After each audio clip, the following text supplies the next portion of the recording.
Hello, I'm Johnny Bravo. Today you're going under the musical influence of today's guest, Boyd Headley, on Under the Influence with DJ Johnny Bravo. Boyd and I worked together. Boyd played drums in a band, and we're going to find all about his musical self right now. John, when I was around 4 or 5 years old, I received a toy drum set because I beat on everything in the house. My parents figured that'd be a way to have an outlet. So we'd have company over, and I'd pull out the drum set and start to entertain everyone. My mother would put the drum set back in my bedroom. I'd drag it back out, back and forth. So flash forward a few years, I joined the school band. I was about 6th grade, I guess.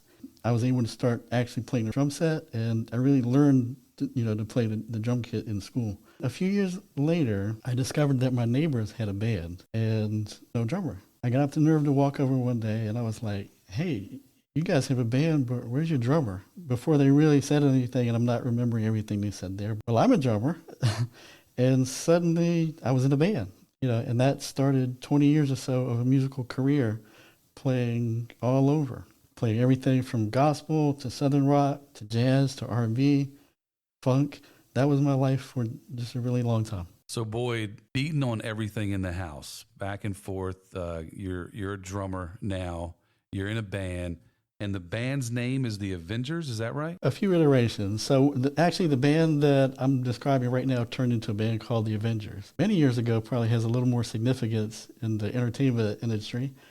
But that was one of the first bands that I actually played in, was called Avengers. And I had just a number of bands and some of them were similar musicians that were just iterations of that same band. So what were some of the other names of the bands that you had besides the Avengers? Do you remember any of the other names of the bands? Well, I mean, there were a few. Really, there was a kind of an R&B band I played in called Total Control. There was a band that I really played and did more traveling and playing with that was called Ex-Lover. It was fronted by a guitarist named Mike Latham. I'm sure I could pull out some more names.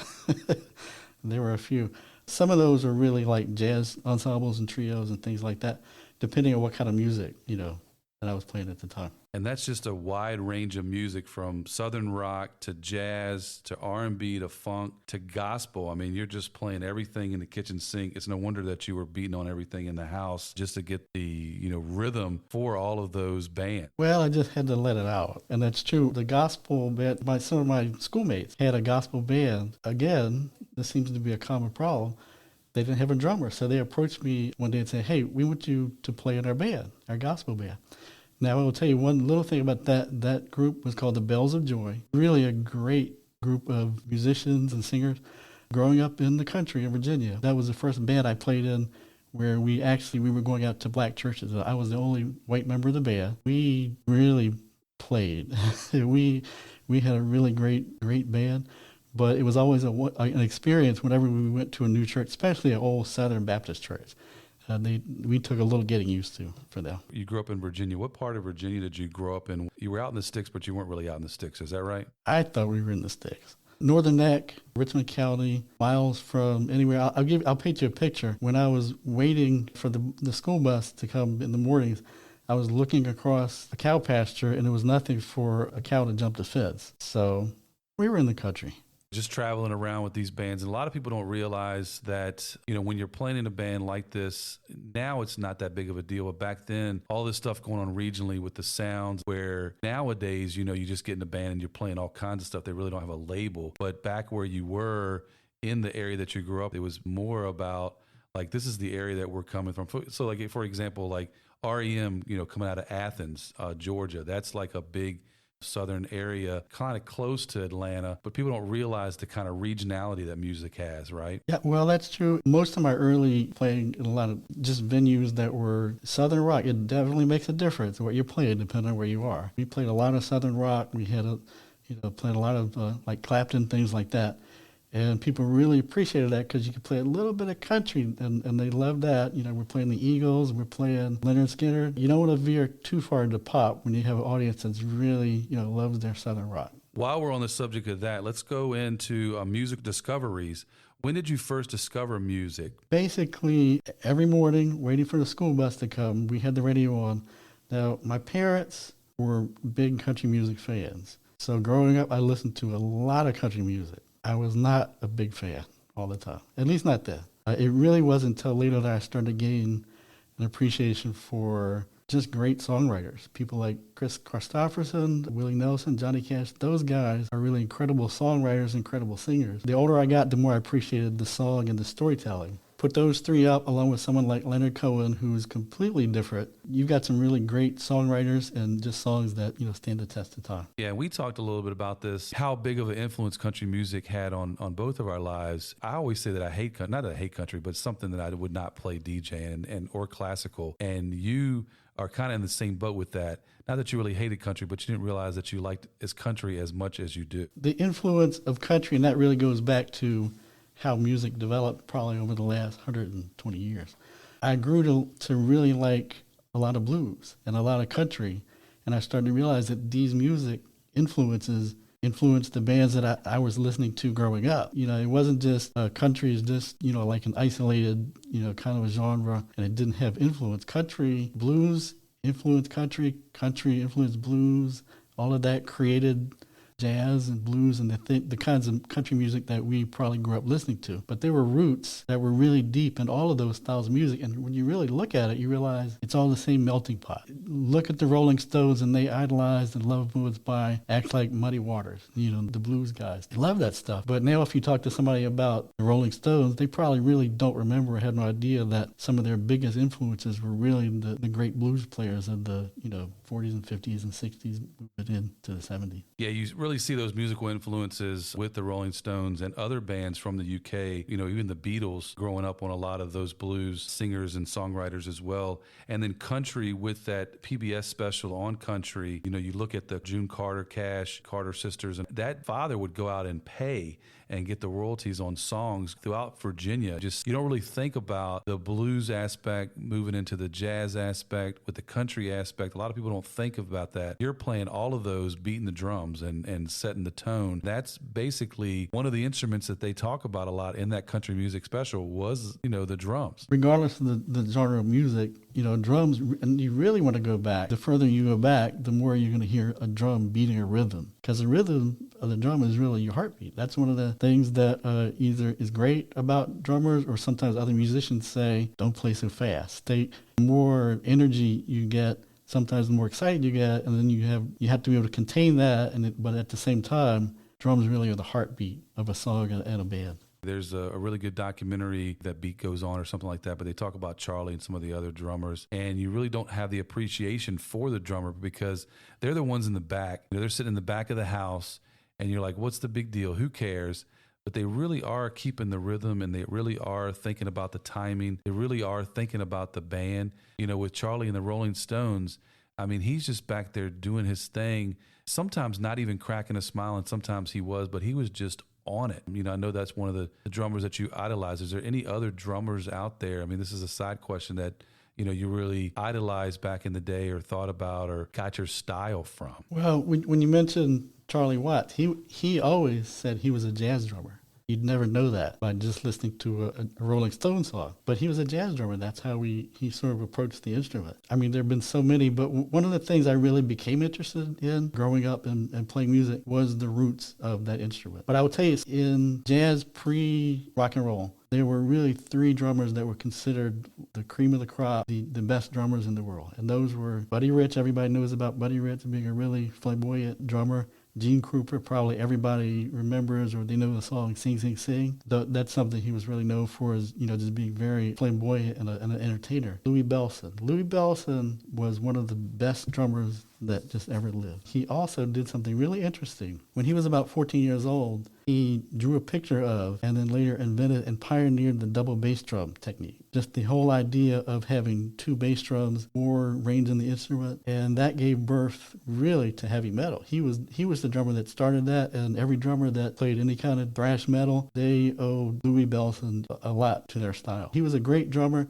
He was also very melodic. He when he played drums, he played music. He didn't just beat on the drums. I'll tell you just one story about him. I actually got to meet him and watch him play a jazz festival in Pennsylvania. I was probably about maybe a foot behind him on the other side of the curtain from where he was playing. I watched everything he did. It was really a clinic especially when he got to his drum solo. When he finished, of course, he got his applause. He came out as a fan, and he was just a musical hero. We had actually musicians backstage watching him play, and I just kind of grabbed him and gave him a hug and said, "Look, we love you. You're an idol." He was just a good guy. He was an incredible musician. He used to actually go out to schools, in colleges all around the country, do clinics, and really tried to pass along his style, but also just the love of music and how to make drums a melodic instrument. Man, to meet your idol, playing the instrument that you play, being, just sometimes just a fly on the wall, way up in the stands, but you're sitting there backstage hanging out with him, got a chance to give him a hug and all that. What a super, super story about your musical influences, being able to just have that snapshot and that story that you'll always be able to tell with your idol. Right place, right time.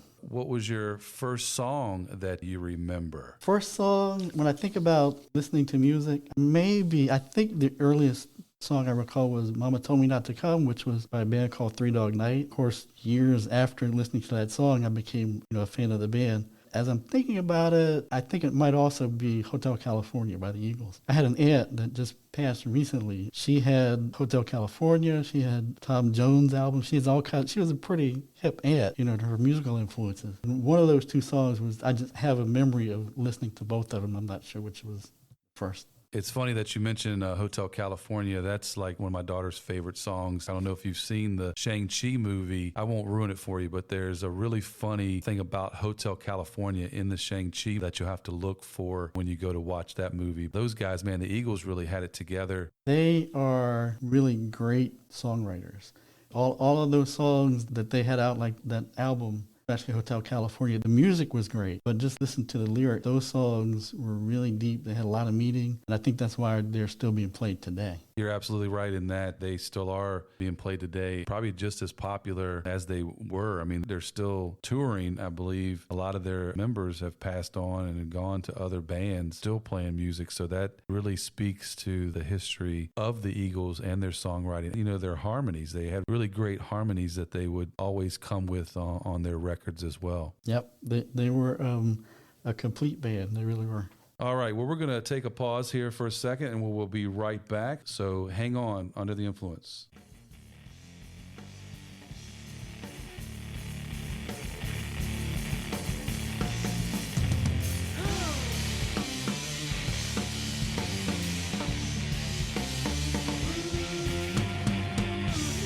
You are still Under the Influence with DJ Johnny Bravo.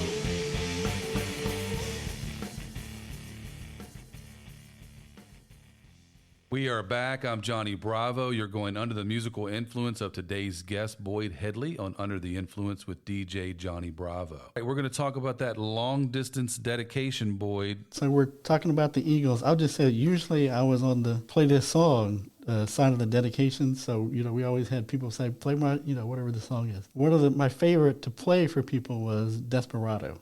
Talking about the Eagles. And I put the Eagles up as some of the best songwriters of our time, really. If I had to make a dedication, I would say also Willie Nelson's Always on My Mind. That guy can just really write a song. All of those songs are really love songs about imperfect people just trying to do their best and make their way through, So there are a lot of songs like that, but Desperado really stands out. I think also because it was a song that we did play a lot as a cover. It was a song that we did get a lot of requests for. There was a lot of meaning behind that song. Desperado, that's one song that was covered and recovered by a lot of bands, a lot of singers covered that song. Such a great song.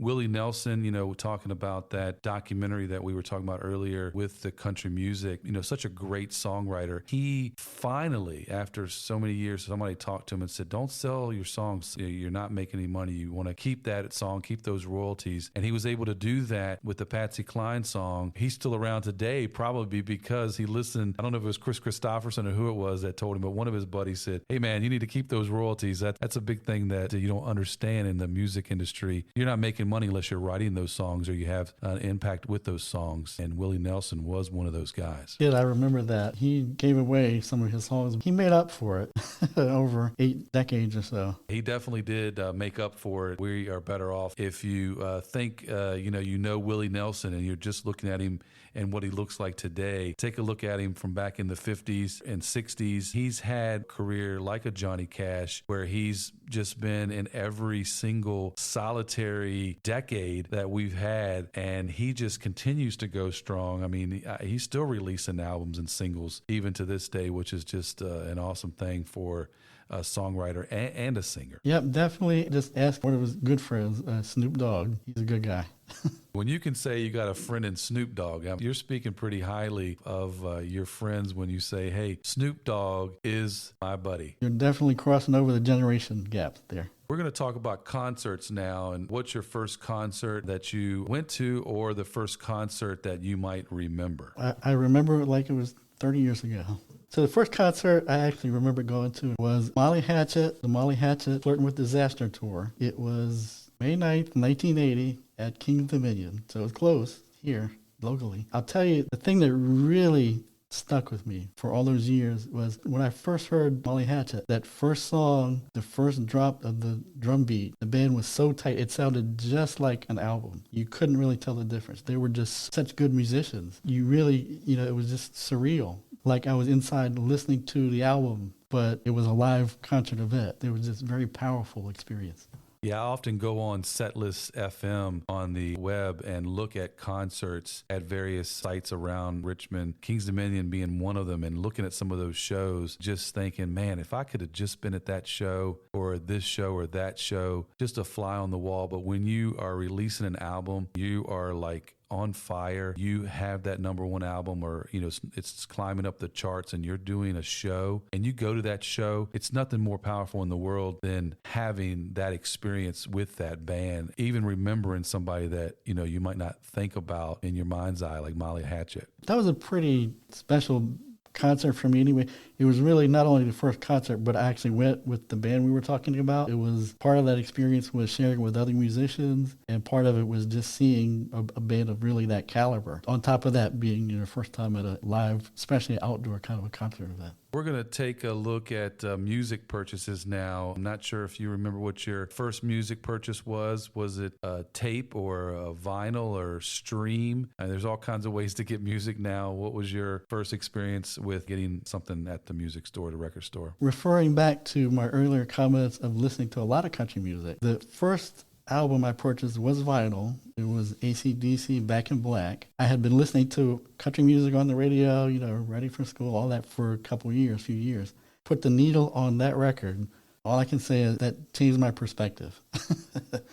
You might imagine it expanded my whole musical palette. It introduced me to a different kind of music. Then I'll tell you, just a few years later, I bought a car. So when you buy a car, you got to have a stereo. I found a stereo in the trading post. Turned out it was a pretty good trip. It was up to Northern Virginia. I'm down in Warsaw, Virginia, a couple hours drive. But when I bought the car, the stereo that I bought to put in the car, turns out was a Quadraphonic car stereo. Now, I don't know if anybody knows what a quadraphonic stereo is right now, but basically it was all the music was put on 4 separate tracks so that you could actually turn one channel on and just listen to the drums. So you could turn just the channel on to listen to vocals. It was really a cool thing. It didn't last that long. What it really brought me was music, because along with the stereo came a couple of boxes of 8-track Quadraphonic tapes. Everything from Sly and the Family Stone, Blood, Sweat and Tears, Bachman Turner Overdrive, Deep Purple. It felt like everything, that I'd never listened to was on those tapes. And so that was just a really kind of a dump of so many different musical influences, and it just opened my eyes to a lot of music that I had not heard up to that point. People don't give tape the respect that it deserves, but quadraphonic, being able to just listen to the drums for somebody who plays that instrument or guitar. I never really understood that until I worked on the cruise ship, and I had this one guy that we worked with, Craig, and he would dissect the music. He would listen to every instrument so he could learn that instrument to be able to play that. He would program his equipment, be in the middle of the hallway, basically. That's what he would always say. I'm in the middle of a hallway playing the music. Play for everyone, and he's doing like Pink Floyd and all this kind of stuff to be able to have those quadraphonic tapes. That was like, you were like probably a kid in a candy store, or the best Christmas gift that you ever got driving up to Northern Virginia. You probably didn't know what you were even getting into. No, and once I got it installed and once I saw those tapes, I would just sit in my car and listen to that stuff for hours and not even go inside. Yeah, there's nothing like it in the world, just being, one man, with the machine. And that could be your drums, that could be your stereo. People don't really understand when we say we have musical appreciation. They're like, oh, that's nice. That's a nice little hobby to have, boy. When you're playing drums, that's nice. You're doing good over there in the bands and playing at the churches and playing Leonard, Skynyrd and all that stuff. That's cute. And, you got your car and you got your quadraphonic sound. That's nice.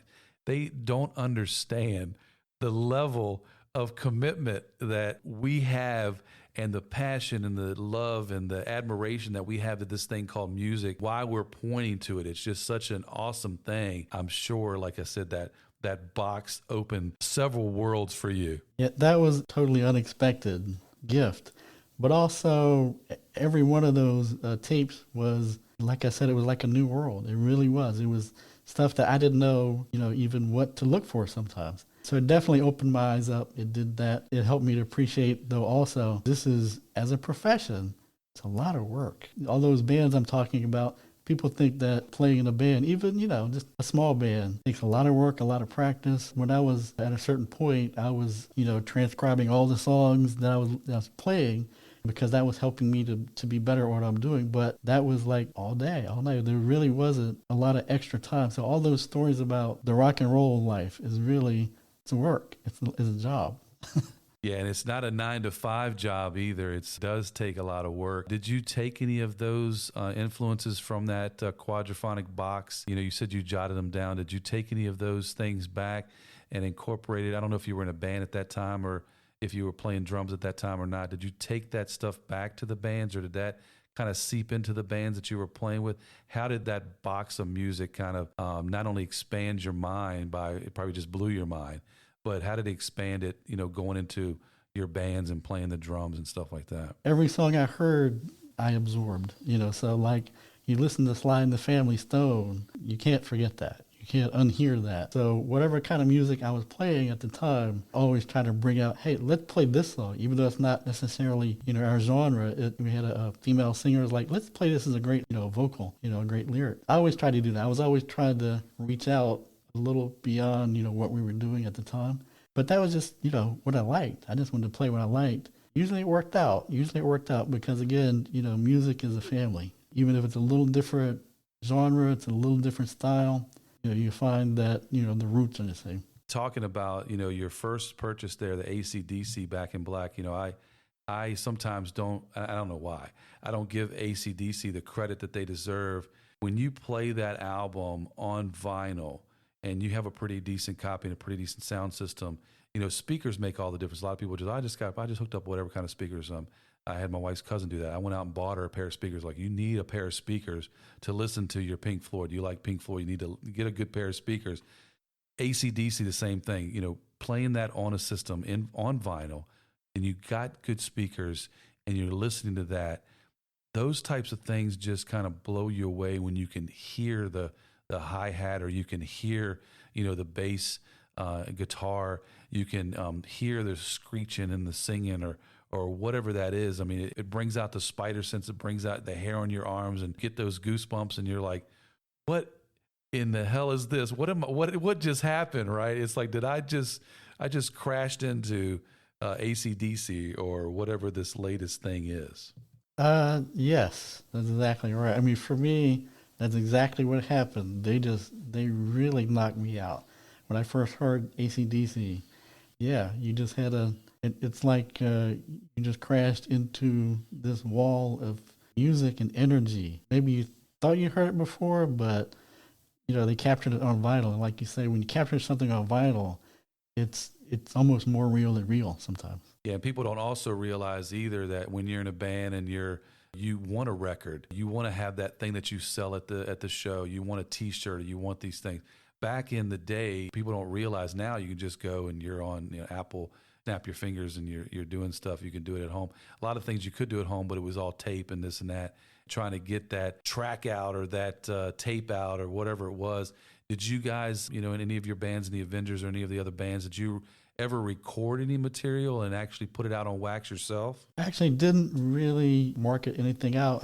I'll say this, a lot of bands in the 70s, 60s, whatever, they played like Van Halen's a great example of a great band. They were like a cover band, even up until their first couple albums, really. It was a different experience trying to get your material recorded. A couple of bands I played in, we did do certainly original material. We were really going around playing everywhere we could play and playing the best music that we loved. And that was sort of our core of what we did. And not really recording material in the way that, like you said, people can do today. You can't just do it in your basement, or you couldn't. Speaking of Van Halen, you can totally tell the separation, of Van Roth and Van Hagar. If you take a look at Van Roth and you see all the cover songs that they did, then they didn't do a lot of that with Hagar. And it's because that was like their roots. That's where they came from, from Pasadena. They were playing a lot of those cover songs and doing a lot of those things. Dave was wild anyway. With Hagar, he was wild too, but it was with Van Hagar, he kind of had calmed down a little bit, by then. You see a lot of that in the roots of the band, but playing live is another way to get it out there, which most people don't understand either. Like, I just want a copy of it. I want to listen to it in my house. When you can see and hear a band live, it sticks with you. Well, yeah, and Van Halen, they were a party band. Thing about them, I guess, when I was listening to them when I was younger, not until Jump that they really, got on my radar. Look at that, a rock and roll band, and now they're playing keyboards. Think about that a little more. Really, because everybody has their argument for who's the greatest guitar player. You have one of the greatest guitar players, and now he's playing keyboards, and also he's playing guitar and plays one of probably the best solos you hear, uncredited on Michael Jackson's Beat It, right? Just because he loved to play. And that's just it. If you love to play, you love to play. We're going to take a break. We'll be right back, so hang on.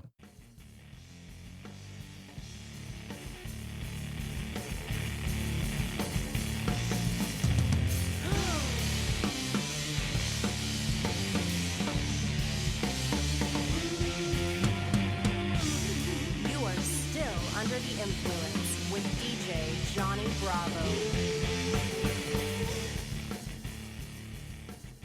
We are back. I'm Johnny Bravo. You're going under the musical influence of today's guest, Boyd Headley, on Under the Influence with DJ Johnny Bravo. All right, Boyd, now we're into the tough questions here. What is your favorite song? I talked about the songwriting. I think that really has a lot of impact on me. Anthem by Leonard Cohen is one of the really great songs, and beyond that, poets of our time. I'd put him right up there with any songwriter in the last 50 years.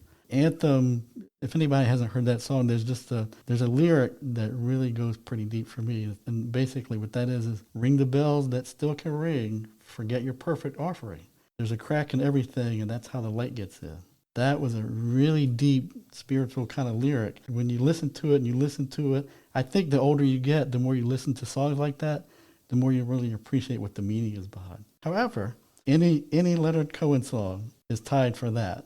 Again, Cohen's he was just like Bob Dylan. When Bob Dylan was really the poet laureate of rock and roll, Leonard Cohen was right there, equal to him. Bands, though, you asked about. Every blues band legend, Muddy Waters, B.B. King, Johnny Lee Hooker, Albert King, then every band that they influenced. We already talked about it. Eric Clapton, Stevie Ray Vaughan, Rolling Stones. All of those older players influenced that generation that really revolutionized music. And because I really like them, Van Halen. The thing about Eddie Van Halen is that he actually changed the instrument. He transformed the guitar physically. He actually modified and built his own guitars, and he transformed the instrument for everyone. And like I said, then just for fun, he goes out and he plays one of the coolest solos ever. I want to put a pause on one thing there about the being one with the instrument. I want to come back to that, but I want to talk about Leonard Cohen for a minute. And I don't know if you know this story, and I'm, as much as we've known each other for a good while, I don't know if I've ever told you this story, but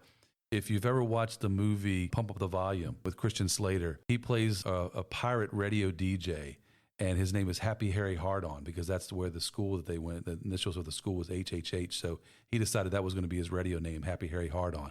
He plays a lot of Cohen in his pirated radio station. He plays a lot of other crazy crap too, but he plays a lot of Cohen. He would turn the lights down I think his studio was in the basement or attached to the garage or something like that. And so he would turn the lights down, put on some Cohen. And I mean, that music is just, not only is it so soulful, I mean, it's just so soulful. It speaks to your soul, but it also, you're talking about the lyrics too, but it's like sitting on the beach and the waves are just coming in. A lot of people listen to, waves when they go to sleep at night. It has that kind of calming effect. That, Leonard Cohen has that kind of calming effect. Would you agree with that? Big fan of Leonard Cohen.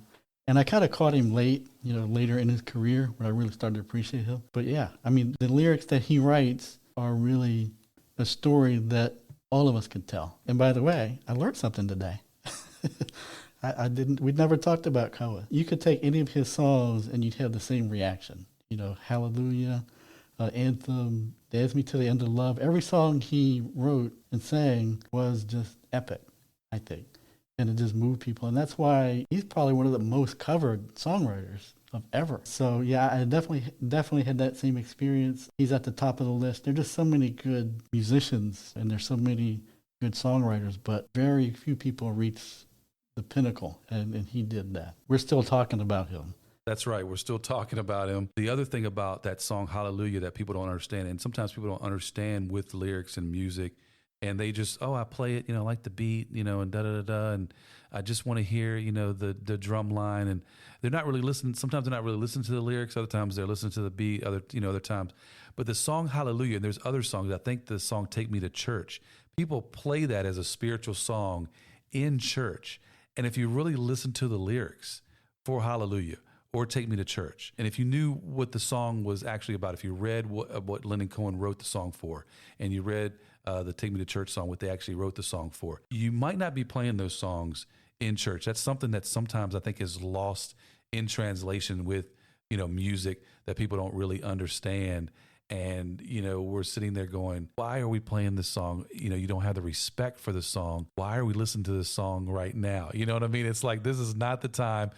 This is a great song, but it's not meant for, this space. One of the things I think when you listen to a song like that, one of those Leonard Cohen songs, lots of other songs that have a similar kind of genesis, it really gets to the core of our humanity. And all I can say is listen. Some songwriters are going to really grab you, and some won't. But some are pretty universal in terms of they're going to pull some strings that not many people can pull from lyrics. With that experience, the Pump Up the Volume, Christian Slater, that really had me want to be on the radio. That really had me want to be a DJ. That really had me want to steal the air. We talk about equipment all the time. We talk about things getting easier. We talk about recording. We talked about it a little bit earlier with people being able to just, hey, it's, my song's on Spotify or it's on, Apple Tunes or, whatever.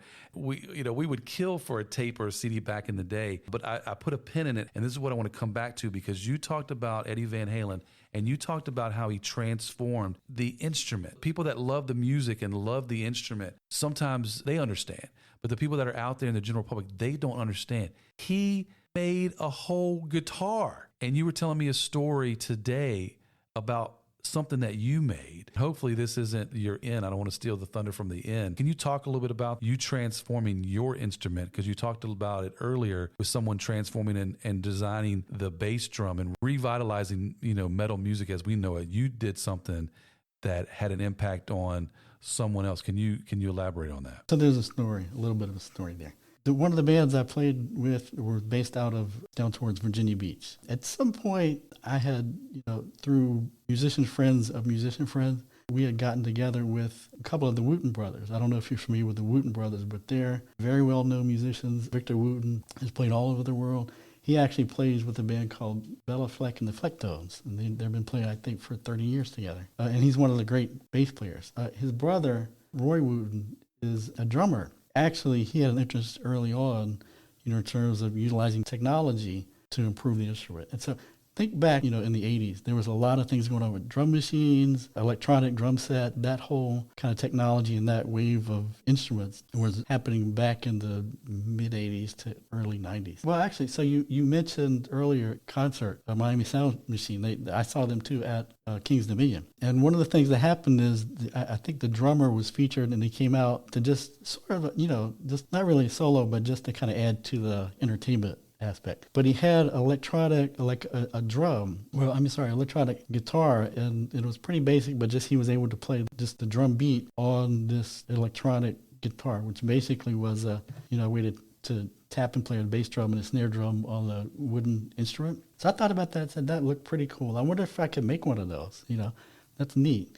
Got drum machines. I had a full, kit, electronic drums and electronic drum machine. And so went back and started figuring out how to make something like that. And I actually worked with my grandfather because he was just a tinkerer. He would, he built, I never rode on a bicycle that he didn't build, by the way. So we constructed one, looked just like a guitar, and I was able to, tap out a beat. So I had that with me when I was with this group of musician friends, and we were, just kind of had a, kind of a get together. It wasn't anything, just, of course, when you get musicians together, people are going to start playing music, right? Somebody started playing, I think it was a Prince song. And at the time, mid to late 80s, Prince was pretty big. It was a big influence on me in terms of just at that time, he was a great player. He was a great writer. I was following a lot of his music. So I happened to know the beat in the song well enough. And so I started playing it on that instrument that we made. One of the people that was at that gathering was Roy Wooten, and he started asking me questions. He said, who does your wires? Like, who sets up your drum equipment? And because there's a lot of cords to connect to,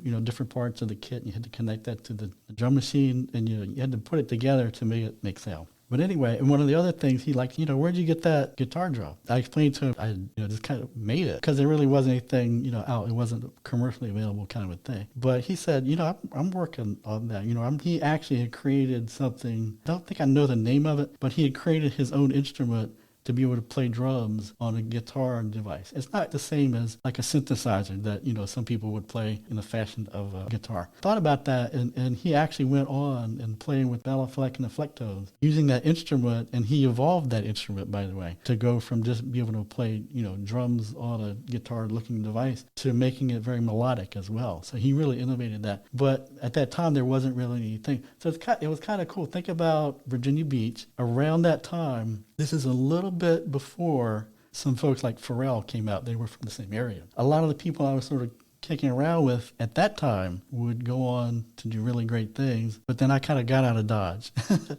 I played and then decided to do some different things and move in a different direction. You never know. It's like what the path not taken, I guess, is the lesson. Yeah, we talked about it earlier today, when you were bringing up Pharrell and you were asking me about artists in the Richmond area. And I was saying, we had Fighting Gravity and War. And, of course, we have Dave Matthews Band and others that we can point to.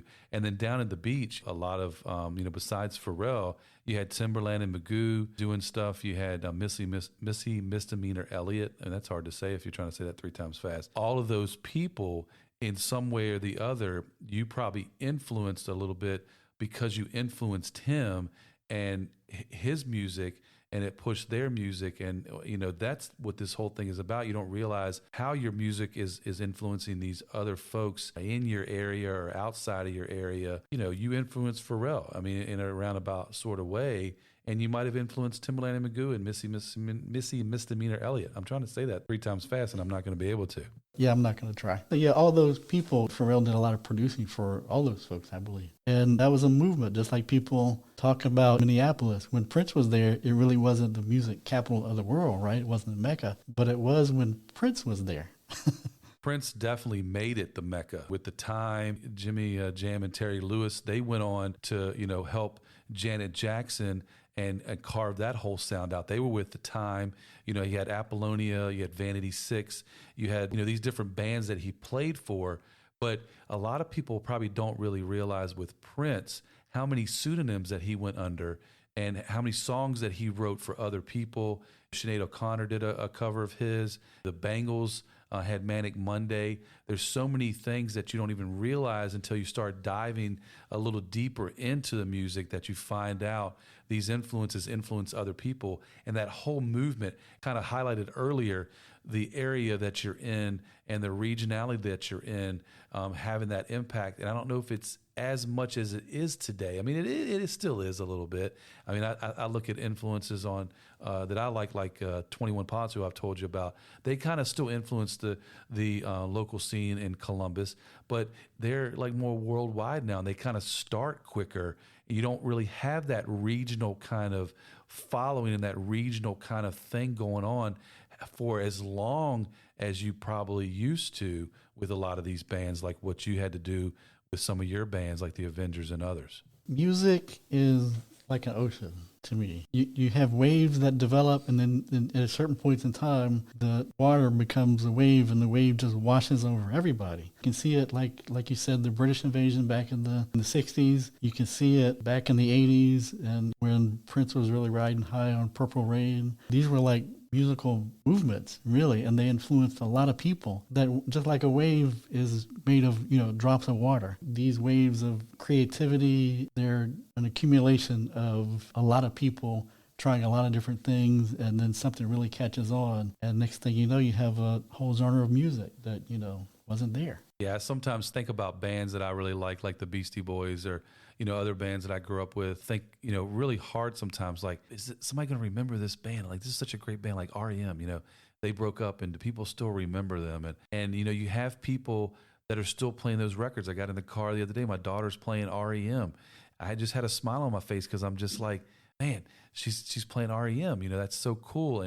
But I worry sometimes because, are these bands and are these, artists that we're talking about, are they still going to be known? People are still going to be playing them. I mean, I think people are going to be playing Cohen. Say Missy, I can't say that 3 times fast. It's hard. But I think people are going to be talking about these bands and these groups and these artists, Prince and Michael Jackson and, all these kind of, movements that you have, like you talked about in music. It's just such an awesome thing to be a part of and to witness. But who is the next Michael Jackson? Who's the next Prince? Those are sometimes the things that excite me. Who's the next Eddie Van Halen? Seeing those people live and maybe catching them before they really hit. You're like, I got a chance to see them back when they were nobody, at this little joint, wherever it was. I don't know if anybody's saying that about you, but you did have a influence in the locality of not just where you were, but you expanded it out further to the Virginia Beach area, which is just, I think, an awesome thing. Everybody I'd played with and that I know right now, they went all over the country. Some of them went to Atlanta, some went down more towards Nashville, some went up to New York. You're right, all of those influences, we all influence each other. Music doesn't die. Technology is making that more and more and more real, but at the same time, people don't remember some of those folks that we're talking about that are just a few decades ago, but really had a great impact on the music they're listening to now. And they'll rediscover it, just like I rediscovered Leonard Cohen, for myself, or I rediscovered, Louie Bellson. When I discovered folks that I idolized and I tried to pattern my playing on, I realized, I thought I had some great ideas, but I never thought of doing the things that they were doing. So we've been waiting for it. We've been building up to it. I know you're ready for it, and I know you're ready for this to be over. I applaud you, Boyd. I appreciate you being here with me. Boyd has done his homework. He has been, ready and faithful. He's the one that's been pushing me to do this podcast. So I really appreciate his camaraderie and being a great friend at work and pushing me to do this podcast, because it probably wouldn't be around if he hadn't been pushing me. And then I asked him if he wanted to be my first guest, and I think he was wondering why he was pushing me after that. But we're going to go to our last question, the big finale.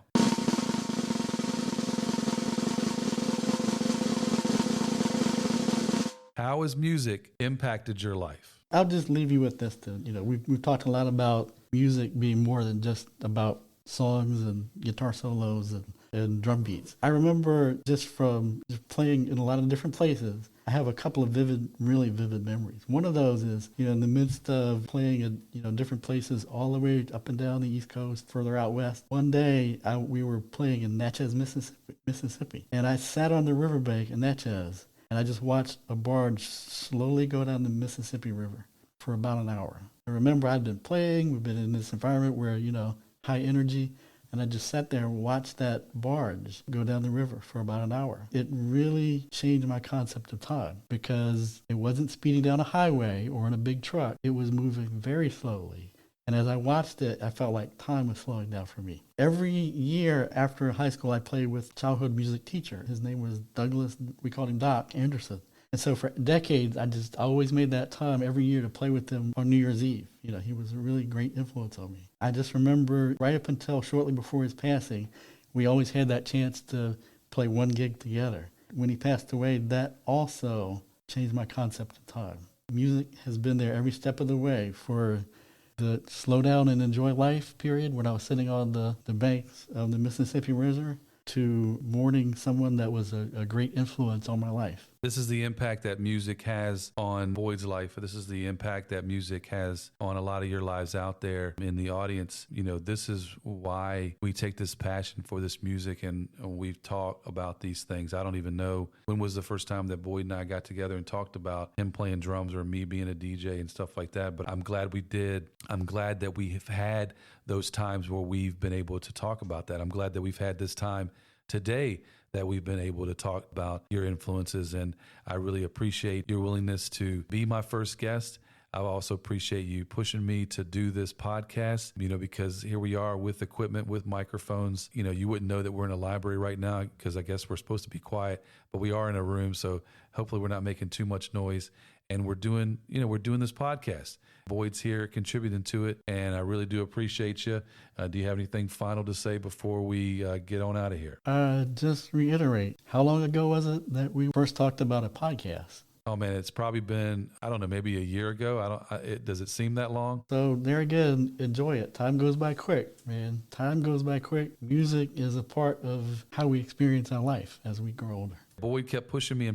You know, when you have somebody doing that, it's a double-edged sword because, one, you don't want to tell anybody what your dream is. And then the other thing is when you have somebody pushing you towards that dream, you're like, okay, why did I tell them to do it? Because now I got to buy equipment. I got to do all this kind of stuff. But he just kept after me and kept, you know, influencing me to do this. So I really do appreciate him being here. So thanks for going under the musical influence of today's guest, Boyd Headley, on Under the Influence with DJ Johnny Bravo. I also want to give thanks and a shout out to Year of October for the rocking drops that they supplied, and Sweetwater for the equipment. Go Under the Influence on Instagram at DJ Johnny Bravo _ Under the Influence, and that's DJ JONNI BRAVO _ Under the Influence. Please subscribe to Under the Influence with DJ Johnny Bravo wherever you listen to your podcast. I'm Johnny Bravo. I will see you next time. Goodbye.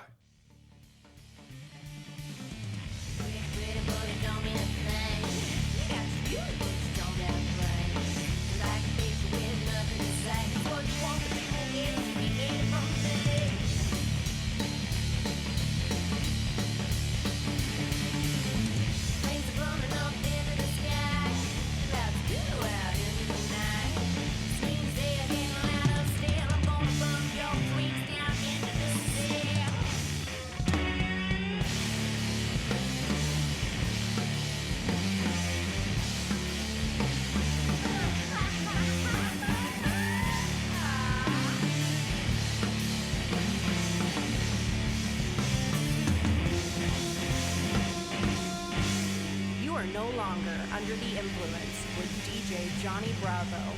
Until next week.